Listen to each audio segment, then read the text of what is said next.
So now it's my pleasure to introduce tonight's speaker, one of Rocky Mountain Map Society's founders, Wes Brown, also the treasurer, many roles.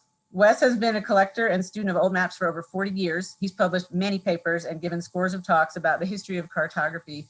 He serves on the board of our Rocky Mountain Map Society, also the Society for History of Discoveries and the International Map Collectors Society.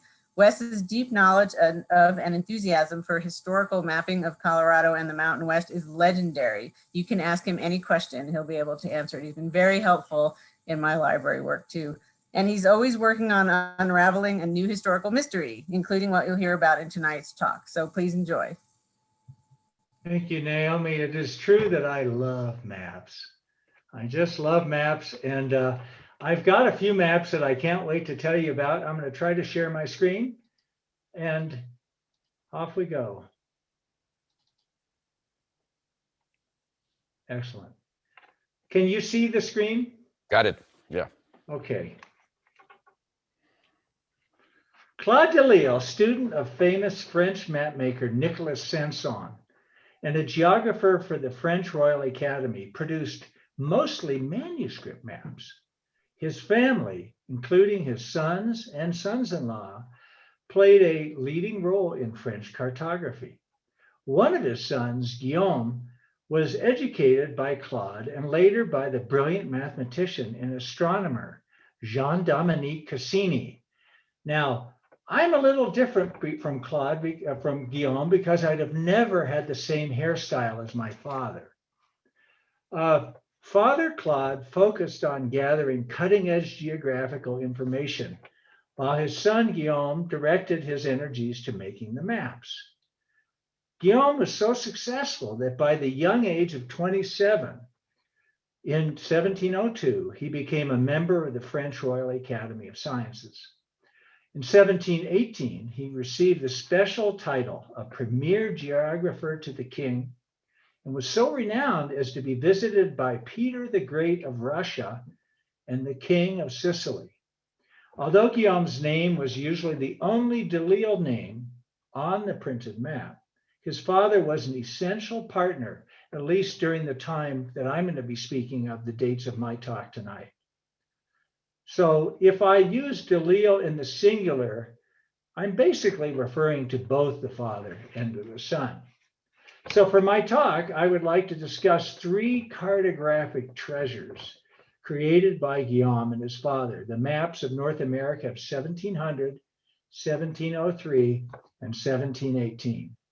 However, I'm going to begin the discussion with two earlier maps that are going to illustrate the geographical understanding of the geography of Western North America, so that we can really better understand the great contributions that Delisle's made.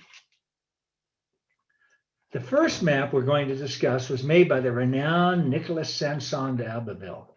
On the basis of rigorous research, Sanson produced superb maps, thereby earning his position as cartographer to the King of France and helping France become the dominant force in cartography for the next 100 years. This detailed map of the North American interior, published in 1656 by Sanson, was a great leap forward in many respects, but I'm going to only have time to emphasize a few that relate to our talk tonight. The land drained by the Mississippi River, then unknown, is shown with many rivers converging into the Rio Del Espirito Santo, or the Bay of the Holy Spirit, first shown on a map in 1524, so much earlier. The rivers are limited by the arc of a mountain range to the north. The concept of this range resulted from Hernando de Soto's account of his expedition around 1540, in which he describes the many foothills that became known as the Appalachian Mountains. Sanson's mapping of the upper Rio Grande Valley and the region of New Mexico was revolutionary. On prior printed maps, the places that are shown in the region were essentially all mythical. But the reports from Father Benavides, who attempted to convert the Indians in the valley, allowed Sanson for the first time to illustrate authentic places on a printed map. Shown are new Spanish settlements, established at the beginning of the century. We see Santa Fe, Taos, Socorro, for example. Also shown are numerous Indian pueblos, Hopi, Zuni, Acoma. And for the first time, tribal names are present, notably Navajo and Apache. Now notice that as sharp as he is, he doesn't quite have the Rio Grande noted as the Rio del Norte, correct. He's got it draining into the Sea of California. But this is still a tremendous leap forward. Now, this leads us to Sanson's image of California, shown here as an island, which was customary after the 1620s. Now, before the 1620s, California had generally been illustrated as a peninsula, as this slide demonstrates. So how could such an amusing myth come about? And I'm giving you the condensed version tonight. California gets its name from ancient lore surrounding the island of the Amazons and its warrior queen, Calafia. The Spanish exploratory voyage up the western coast of North America in 1602, led by Sebastian Vizcaíno, was chronicled by Fray Antonio de la Ascensión. Antonio, noting they saw no large rivers draining the land, surmised that the region could not be continental and therefore must be an island. Remarkably, a map drawn by Antonio was captured. It was showing the mistaken belief that California was an island, and it was obtained as booty by a Dutch ship and taken back to Europe. So given earlier suspicions and armed with this seemingly informed account, European mapmakers began showing California as an island. Oxford professor Henry Briggs first popularized the myth of 1620 in 1625. This fantasy, laughable today, continued well into the 1700s. Now, the next map I want to show you is by Vincenzo Maria Cornelli, a Sicilian ecclesiastic who published 400 maps in his convent in Venice. His work was so highly regarded that he moved to France to work directly for King Louis XIV. And he made initially 2 spectacular large globes, manuscript globes for the king, from which then many maps were derived. He was a member of the French Royal Academy of Science and later geographer to the king. So this great map of North America, dated 1688, was drawn by Cornelli and was published by Jean-Baptiste Nolan, who's responsible for the beautiful artistic elements you see. It includes details about the interior of North America, first shown by Cornelli in maps that he separately published with Nolan the year before. So there were 2 key maps, but they were not widely produced. And then the next year, this blockbuster was brought out. This map was widely distributed and really presents the best cartographic image of North America, of the North American West, that was generally available to the European public at that time. So studying this map really sets us up and allows us to better understand the revolutionary publications by the Deleos that would follow. Cornelli's map celebrates the exploration of Cavalier de la Salle, who in 1682 traveled the length of the Mississippi, proving that it emptied into the Gulf of Mexico. Now, this feat, together with the voyages of Joliet and Marquette 9 years earlier, are noted on the map in legends along the river. Upon his arrival at the Gulf, La Salle claimed the region drained by the mighty river for his king, Louis XIV. Now, you need to recall that he's traveled from the north, from the Great Lakes, down to the Gulf. But after traveling hundreds of miles through twists and turns on the complex river, he had no idea where he was on the Gulf Coast. His longitude was a complete mystery, his latitude imprecisely measured. On the basis of this information, we can see Cornelli's early attempt at showing the Mississippi River. In doing so, he perpetuates a significant error of placing the outlet of the Mississippi 500 miles too far west, debouching just next to the Rio Grande. So this depiction requires significant lengthening of the Wisconsin, the Illinois, and the Ohio rivers out to the west so that they connect with the misplaced Mississippi. So how did this crazy error come about? Well, there are several possible explanations, and I've got time tonight to just give you a few of them. First, the early French explorers exaggerated the western reach of the Lake Superior and then located the upper Mississippi farther west from that point. So in the north, the Mississippi started out way too far to the west.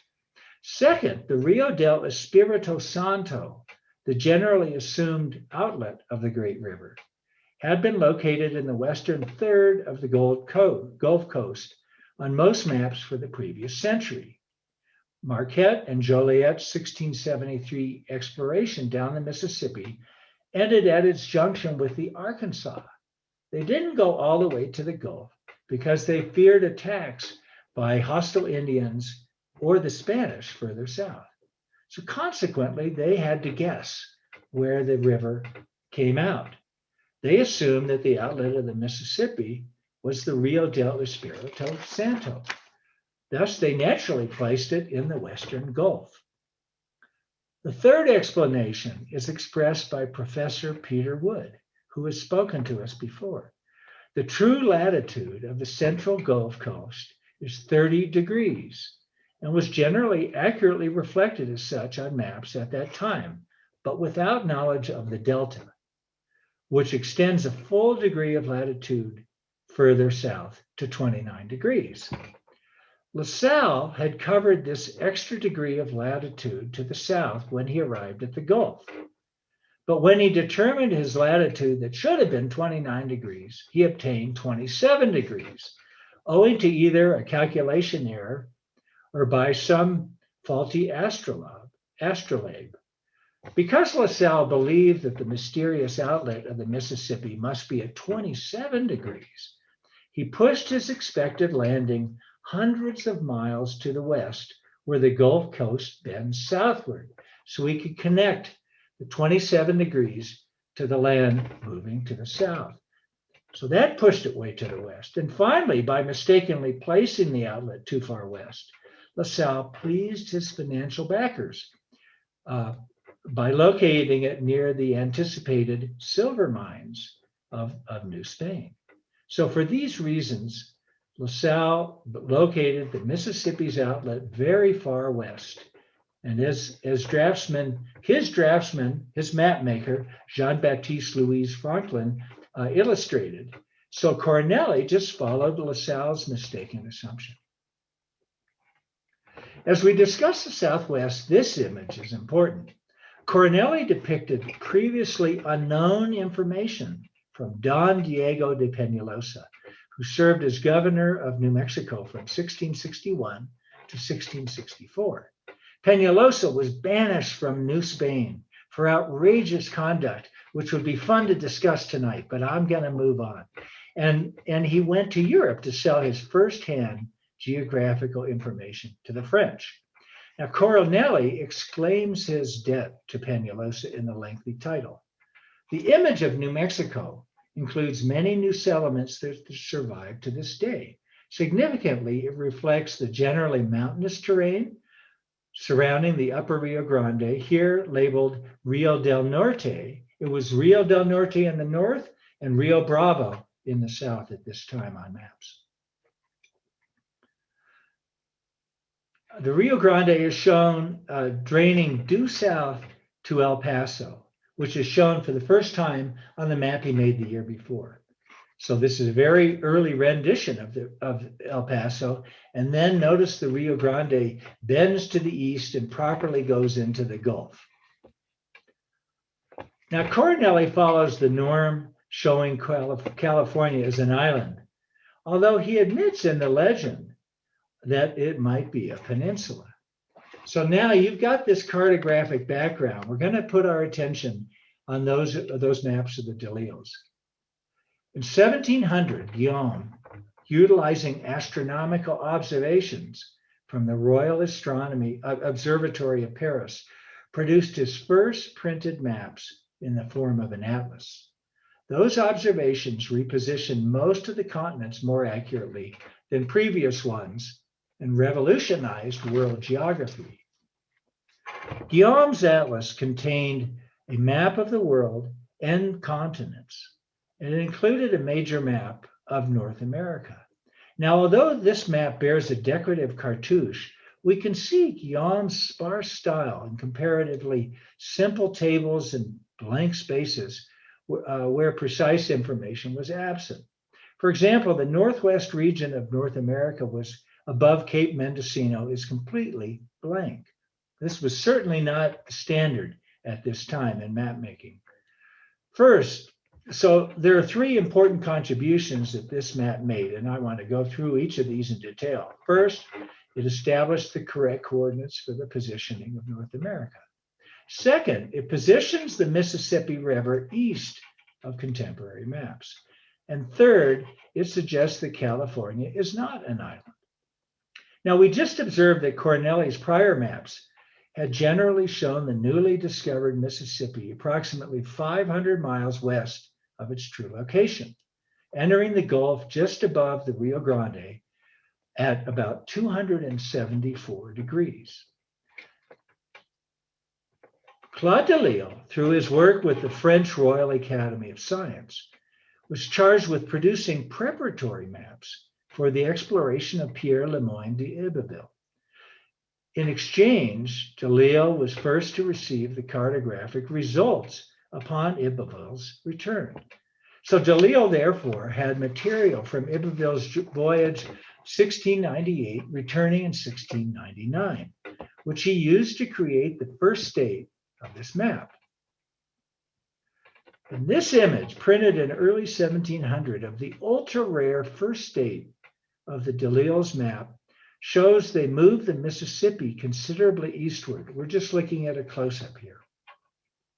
The outlet is indicated at 281 degrees.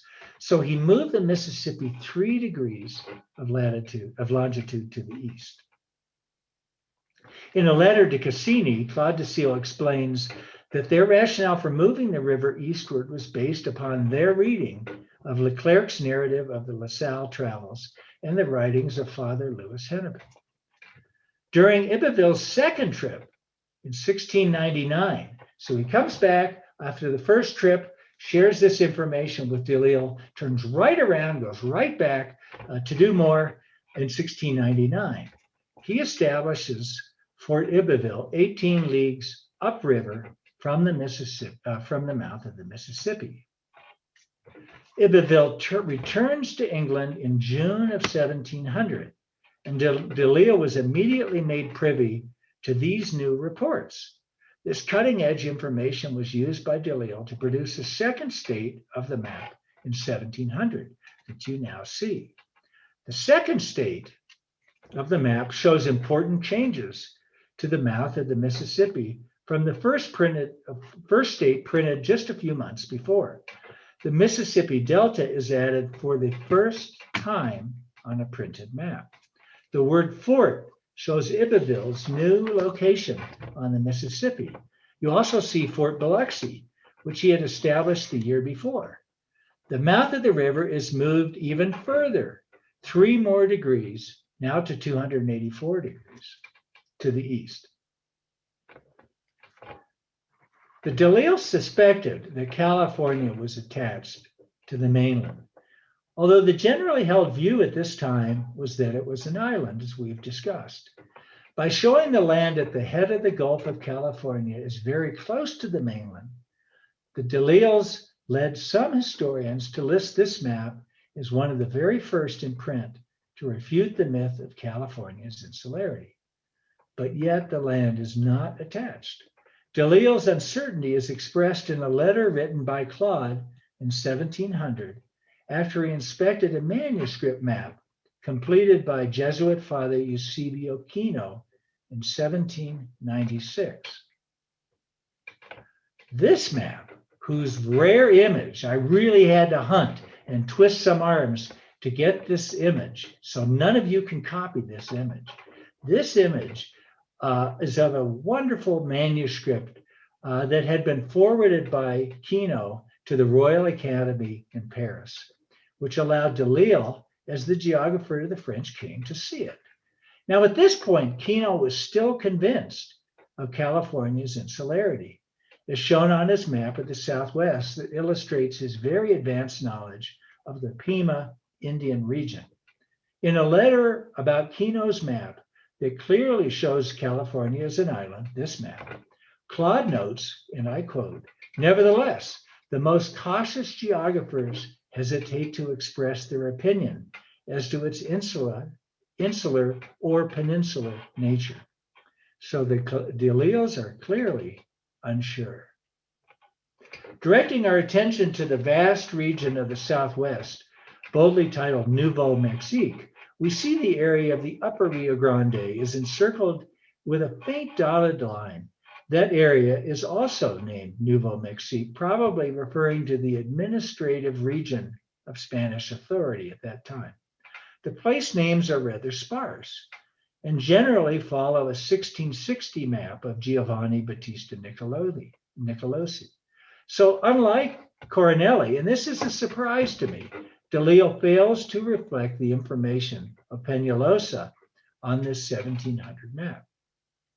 Now, there's one other feature I'd like to bring to your attention.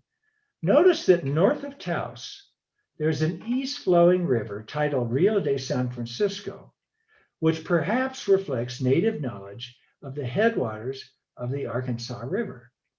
Delisle connects this river with a dotted line to Pecatinoni River, an early French name for the Missouri, derived from Joliet and Marquette. Now, thus, north of Taos, the Rio de San Francisco is the headwaters of the Missouri, with an exclamation point. This idea came from La Salle's writings and was supported by Franklin's maps. So we'll leave this map behind and go to this beauty. In 1703, the Delisle family published a stellar map of North America, shedding new light on its western interior. The title of the map, Carte de Mexique et de la Florida, announces that most of North America was controlled by the Spanish or the French. The English possessed the small region east of the Appalachian Mountains from Carolina northward. Florida, the name for France's holdings at that time, expands far westward to control Louisiana and Texas. With Iberville's new base on the lower Mississippi, intense exploration is undertaken during these first years, providing Delisle with information from many sources. For the upper Mississippi, Pierre Lesueur's exploration up the river as far as Minnesota was especially helpful. On the 1703 map, Delisle moves the Mississippi River's outlet 3 more degrees to the east to 287 degrees. So let me repeat, he's now moved this 3 times. He moves it from the standard of Coronelli east on his first state of his 1700 map, 3 degrees. In his second state of his 1700 map, he moves it east 3 more degrees. And on the 1703 map, he moves it 3 more degrees as well. Now, Delisle used the Canary Island of Faro as his prime meridian, which was the standard for the French at this time. Converting this meridian to Greenwich prime meridian places the delta at 91 degrees west, just 2 degrees west from its correct position, which is an amazing feat of longitude calculation at that time. The map was first in print to convey significant new information about the western tributaries to the Mississippi. It illustrates the Red and Arkansas rivers, whose sources are far to the mysterious west and join the Mississippi with reasonable accuracy at their confluences. On this map, the position of the Missouri River is now quite different from the map created only 3 years earlier. Delisle's 1703 map eliminates the error we discussed on the 1700 map, where it connected the Rio de San Francisco above Taos to the Missouri. They are now separated by a great distance. On the earlier map, the Missouri went due west. Now it flows from far in the northwest. Along the Mississippi region is more detailed and accurate, although the Mississippi region is more detailed and accurate on this map, the region that would become Texas is still crudely depicted. But farther west, unlike on Delile's 1700 map, the area of the upper Rio Grande now shows great resemblance to the manuscript map of Peñalosa, remarkably even more so than Coronelli's 1688 map that we discussed earlier. The map contains a few toponyms from the 16th century that I want to discuss. Cavira, the final object of Coronado's exhausting two-year expedition beginning in 1540, is placed in the far north of the map above Taos. Delisle has moved it eastward from its usual placement near the west coast, at least somewhat closer to its actual location in what would become the state of Kansas. Below the Zuni Pueblos is the indication Zuni or Cibola. In 1539, a Franciscan priest named Marcos de Niza made a brief entrada to the north, seeking the famed seven cities. On his return, the friar assured his superiors that he actually saw one of the great cities, known as Cibola, well, at least from a distance, and understood that there were 6 other great cities. From this expedition, a key place name, Cibola, first appeared on a Gastaldi map of 1548. The place name Cibola is likely a Spanish corruption of Shawona, the Zuni word for themselves or their land. Thus, Delisle continues the tradition within the phrase Zuni or Cibola that had appeared on maps for 155 years. Now, just above is Gran Tawayo, habitat par la Tiguas. Now, Tiguex was originally the name given by Coronado's Spaniards to the collection of pueblos near the upper Rio Grande from Taos south to Albuquerque. Some of his men spent 2 winters there, so the winters of 1540, 1541 to 1542. But nothing was known about the area to the north.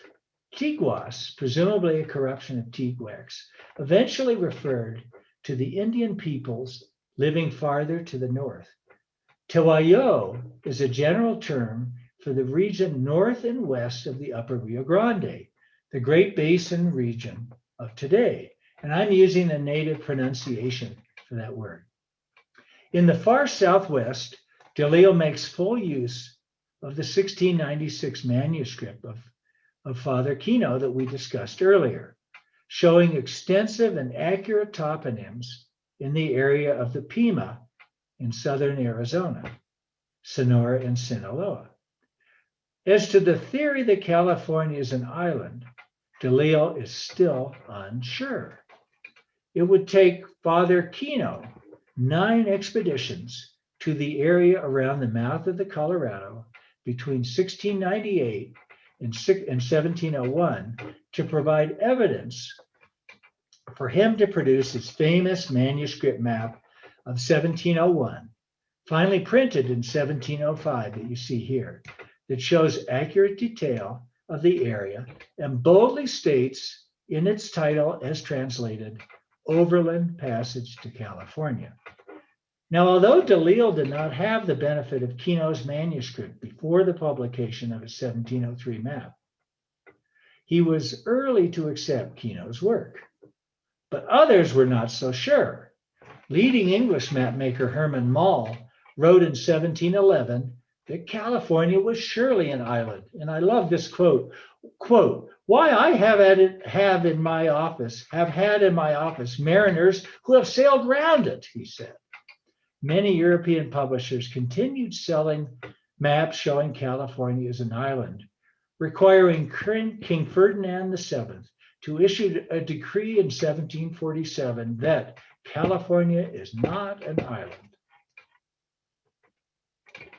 So this landmark map, first printed in 1703, was reprinted by Delisle in 1708 and 1722. After Guillaume's death, the map was printed by his widow and then by his son-in-law, Philip Bouache, and after that by his successors until, think how long this would be printed, until 1783, for 80 years. The map was copied by most other European publishers during the first half of the 18th century. When I think of Louisiana, the Saints football team doesn't come to my mind, and neither does Mardi Gras. Instead, Delisle's famous 1718 map of Louisiana pops in my mind, as cartographically twisted as that might be. I just love this map, and let me tell you why. As the years rolled on after 1703, the Delisle family continued to receive maps and journals of explorers in the region drained by the Mississippi. All that information culminated in their publication of this wonderful map. The revised longitude of the Mississippi Delta shown on Delisle's 1703 map is affirmed in the 1718 map, but now with vastly greater detail, elaborated by this inset map you see on the right. Delisle obtained the coastal detail from a manuscript map of Monsieur Support, an officer in the French service who served as pilot and map maker. And the incredible manuscript map is in the collection of Arthur Holzheimer. By extending all the rivers that drain into the Mississippi further north, west, and east, the map maker is clearly trying to illustrate a much greater area to come under the domain of the French authorities. He enlarges French territory to reach from the Rio Grande to the Appalachian Mountains. The Spanish holdings in Florida are particularly squeezed. Neither the English nor the Spanish were amused. With this map, a certain cartographic territorial war is set off, during which map makers from each major power produce charts that exaggerate their holdings. The English would promptly rebut in 1720 with a map by Herman Mull showing the interior of North America and specifically illustrating, almost mocking, the claims of France in Delisle's 1718 map. Professor Susan Schulten points out, and I quote from her book, the conflict between the French and the British was rooted in opposing views of territorial sovereignty.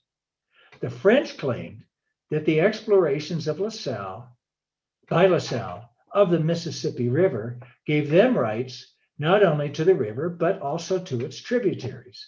Conversely, the British asserted that the Treaty of Utrecht in 1713 awarded them control of the same region via their relationship with the Iroquois. Close quote. Now, because the French occupation in this vast land was minuscule, Delisle attempted to demonstrate French footprints in the form of prior French explorations. The map is centered on the Mississippi River, claimed by LaSalle for the French in 1682. The route of Frenchman Jacquereau de Saint-Denis across Texas as far as the Rio Grande and then back to the Mississippi from 1713 to 1716 is detailed. Natchitoches, founded by Saint-Denis, is prominently marked on the Red River, with text noting that the French fort was established by Sieur de Bienville in 1717. Bienville founded New Orleans in December of 1718, a feature prominently placed on all subsequent printings of Delisle's map of Louisiana, but not on my copy that you see, because it's the rare first state printed before before New Orleans was founded. The route of Spaniard Hernando de Soto in 1539 and 1540 is clearly marked across the southeast and up to the Appalachian Mountains to support earlier Spanish ownership of the territory, as opposed to British, that was subsequently lawfully transferred to the French through treaty. Its mapping of Texas and its complex rivers is a great improvement over all prior published maps. And once again, Delisle shows that he is at the cutting edge of map making. Note the reference to Mission de los Tejos, established in 1716. The reference to Mission to the Spanish missions in East Texas is the earliest such mention. This notation is the first time that a form of the place name Texas appears on a map.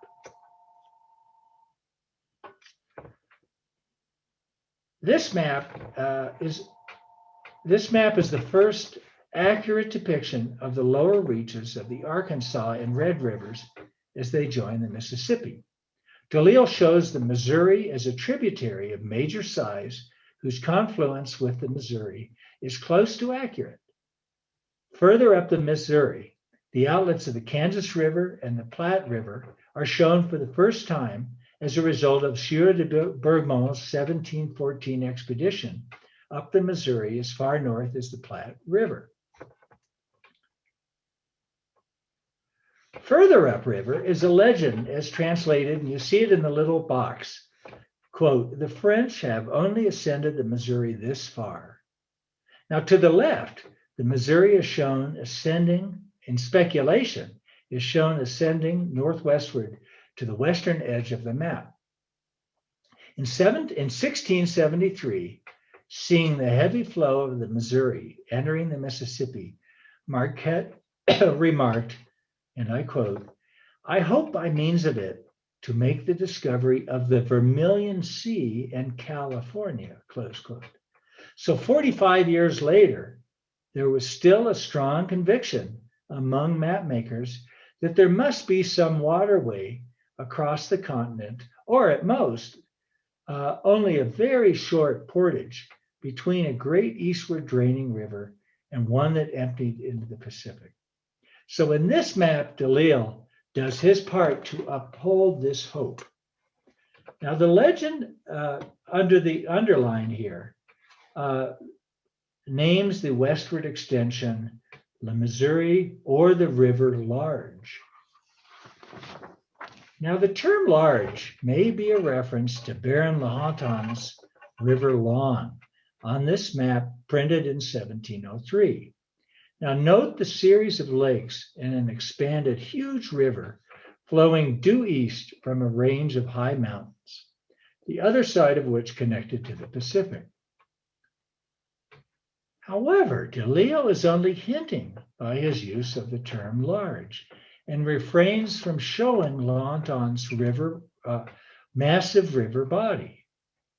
Although Delisle's map of Canada, produced in 1703, illustrated Lahontan's river line to its full extent, by 1718, when this map is produced, Delisle has his doubts. Now, one of the most curious features of this map is the extremely elongated Rio Grande. Although the latitude of Taos and Santa Fe are only slightly north of their correct position, the Rio Grande extends north to the 45th parallel into the present state of Montana, rather than in southern Colorado, where it should be. It therefore almost touches the Missouri River at the northwestern corner of the map. Now recall that on the map made by Delisle in 1700, the headwaters of the Rio Grande in the Missouri, or the Peccatinoni, as it was called, were very close. But then on the map made in 1703, Delisle moves the Missouri far to the northwest, and the headwaters of the Rio Grande remain in the south. So why did Delisle create this new fallacious arrangement that brings the rivers together? A manuscript map by Father Francois Lemaire that was returned to France in late 1717 or early 1718 contained this image of an elongated Rio Grande. It has been lost. Unfortunately, the manuscript's been lost, but it was copied by Sieur Vermaele, a French cavalry officer responsible for preparing maps for of the colonies, whose manuscript does survive. The manuscript contains this faulty configuration, plus new detail about Indian tribes in the Northwest. Assuming the fresh information correct, Delisle copied Lemaire's image of the extended Rio Grande. Now, Vermaele's manuscript map locates many of the known landmarks of New Mexico far too far north of the Rio Grande, presumably as Lemaire drew them. For example, Acoma and a reference to Cibola are depicted in what would be today's Colorado. But Delisle wisely places these landmarks further south where they belong. But he still greatly exaggerates the headwaters of the Rio Grande with no place name along the way to north of the 45th parallel. So why was Delisle so easily convinced? Well, for a considerable period, the French believed that the great Western River, which became known as the Missouri, must drain from the mountains near the headwaters of the Rio Grande. This was amply illustrated on the maps of LaSalle, Hennepin, and Franklin. If the Missouri went much farther to the north, well, so must the Rio Grande, and therefore it was stretched north 7 additional degrees of latitude. Lemaire states in a 1717 memoir in translation, and I quote, "The sources of the Missouri are still unknown, but there are strong reasons to believe that they are not far from the place where the Rio Grande leaves the Missouri," close quote. So a roughly translated legend in the top left, you see that legend, indicates, and I quote, "Near this place, according to the Indian reports, the Spanish ford the Missouri on horseback, going to trade with nations located toward the northwest, whence they bring back yellow iron," close quote. Now, the placement of this legend seems strange because it is placed too far north on the map to connect with the Spaniards. But if the legend relates to the headwaters of the Rio Grande, which it's also next to, where the Spaniards were fording the nearby Arkansas or Platte rivers northwest to trade gold, well, then this Indian legend would make sense, provided that the Rio Grande's headwaters were correctly located. Now, although containing errors, Delisle's 1718 map is a great leap forward. So let me wrap this up for you. Why were the Delisle's maps so good? Well, just as in sports and business, success breeds success. As brilliant and exacting technicians, the Delisles received renown. This led them to the inner circle of French geography, having early access to all the reports from French explorers and New World officials. And it was the French who were where the action was at this time in the New World. One source was especially important. In June 1706, Francois Lemaire arrived in Louisiana. Now, there is no known image of Francois Lemaire, so I'm showing you an image of a Dutchman 100 years earlier named Jacques Lemaire in hopes that it will inspire you to help me find an image of Francois Lemaire. Now, Francois' reports indicate that this secular priest, unassociated with any order, had become disillusioned with saving souls, but was fascinated with the political affairs, the science, and the geography of Louisiana and the Gulf Coast. Lemaire was a keen observer, talented geographer, and a sly recipient of French and Spanish information. He formed a trusted bond with Father Jean Bobet, a well-connected priest in Versailles. Lemaire sent back detailed relations and maps again and again that were shared with the Delisles until 1719, when he finally left Louisiana. So armed with Lemaire's manuscript maps and reports and those of many others, the Deleos applied their judgment in the preparation of their great map of Louisiana for publication in June 1718. In the map's title block, Delisle explains that his map is based on many New World sources, but singles out only one for special mention, Father Lemaire. The Delisle map revolutionized the understanding of North America, and in tribute, the king created a special title for Guillaume, Premier Géographe du Roi. In conclusion, this map had enormous influence in serving as the benchmark map of the interior West into the final decades of the 18th century. During the first quarter of the 18th century, the Delisle family dominated the field among European mapmakers. So surely the Deleos delivered a tour de force of cartographic expression. Thank you for your attention. Thank you so much, Wes. Fantastic presentation. So let's let the questions begin. Feel free to put them on the chat room. I'm going to, shall I leave this and go back to the images where we can happily see everybody's faces? Sure, let's do Stop that. sharing. So I will try to stop sharing. Yes. Stop share. There we go. There you go. There we go. So we'll start with the ones in the chat room, and then we can open it up later. So we got Mary Vandrak saying, why is Florida so inaccurate on the 1718 map?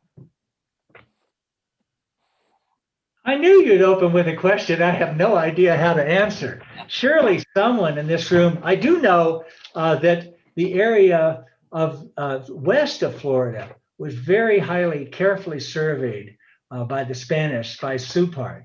And so if you look to the west, once you go to the north edge of where Florida makes its turn, from that point to the Mississippi, it's very accurately charted. But we do have some people, possibly Dorothy Raffelli. I see her face. She's a Floridian. Maybe she can answer this question. She's just smiling and nodding no. Okay. Any other volunteers? Well, we'll go on to the next question. All right. Oh, well, I stumped them. Okay. Patrick McGranahan says that Kino map is from a Jesuit collection? Yes, it is from a Jesuit collection being written about by an author who has permission to come out with it in a very important book in the next year. And so I promised them that I would not reproduce this map other than in a presentation. So please don't do anything with that image. She worked very hard to get special permission from the Jesuit authorities to get that manuscript map. Oh, can wait, says Patrick. Have to wait. Good. All right. Let's see. I don't see anybody in the chat. So anybody that wants to jump in and unmute yourself and have a question, you're free to do that. I'll just give a plug for Marilla Altek. Professor Marilla Altek from Croatia is a tremendous, probably the greatest authority on Jesuit mapping. And she's coming out with a grand, spectacular book representing decades of work. And that among many others, will be illustrated for the first time. Yeah, they definitely mapped that region. Let's see, anybody? Will a recording of this presentation be posted? Yes, indeed. As soon as we're done, we'll post it on our website. See, one question, Wes. What happened after? Was there any descendants from the Delisles that kept going, or he stopped with the two? Oh no, there were several Delisles. His wife, when Guillaume died, his wife took over. Then his brother was also very active. He went to. I'm trying to remember if Don McGurk is on, he will remember his name. He went to Russia and was an expert for the Russian government doing mapping and sending this map information back to his brother in Paris. and then his son-in-law,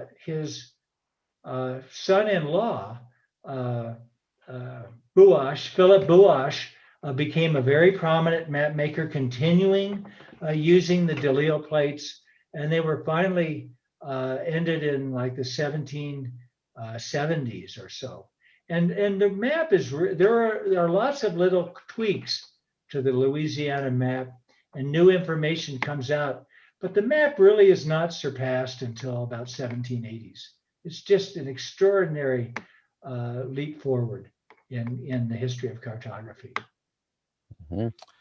Let's see, Dave Kinnard. What cartographer brought the source of the Rio Grande back south? That's a good question. Let's see. So all the map makers in the 1700s pretty much copied this.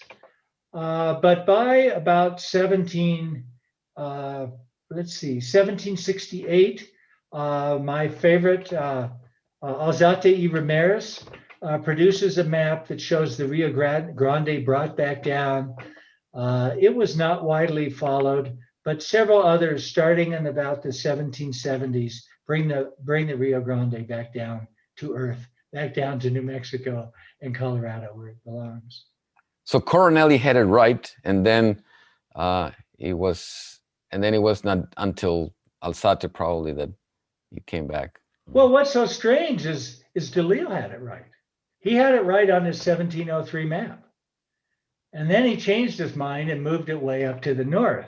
Mm-hmm. And I've struggled forever to try to figure out what explains this crazy Rio Grande. Of course, he had such authority that everybody naturally followed Delisle for many decades and assumed that that was correct. Okay. Let me ask another one. Who, after the Delisles, who filled that void, or that just went into different directions? The Spaniards and the British, or somebody else? Who? It was not until Humboldt that this was. Well, there were many map makers who filled the void. Now Nicholas Defer was a renowned contemporary of Delisle. He also came out with very important maps, and he was privy to some of these same manuscripts and journals coming back. He had a key map in 1701 and also a key map in 1718, but it was never quite at the level that the Delisles were, at least in my opinion. And it's my paper, so you're stuck with this interpretation tonight. And then many others started filling the void later in the mid 1700s. Okay. Question from Louis Kennedy. The Great Lakes region accuracies seem to follow the Mississippi accuracy. Did commerce drive accuracy? Commerce. Mm-hmm. Well, certainly the quest for money, which was driving the French up the St. Lawrence and into the Great Lakes and to the west and even south from there. It was that quest of commerce that was driving this. And I'm sure we have other experts on the line that could speak more thoughtfully about the mapping of the Great Lakes. Okay. Holzheimer's on the line. He's a real authority on that one. Okay. Question here says, could the probably the extension of the Rio Grande be a mistaken report of the Platte? Well, that's an interesting theory. I've studied the manuscript by Lemaire by Vermaele, and it shows a separate Platte, which is sort of the conception of the Missouri at that particular moment. The upper Missouri was not known.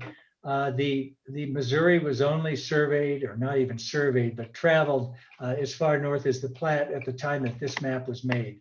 So I doubt that is the case. Mm-hmm. Okay.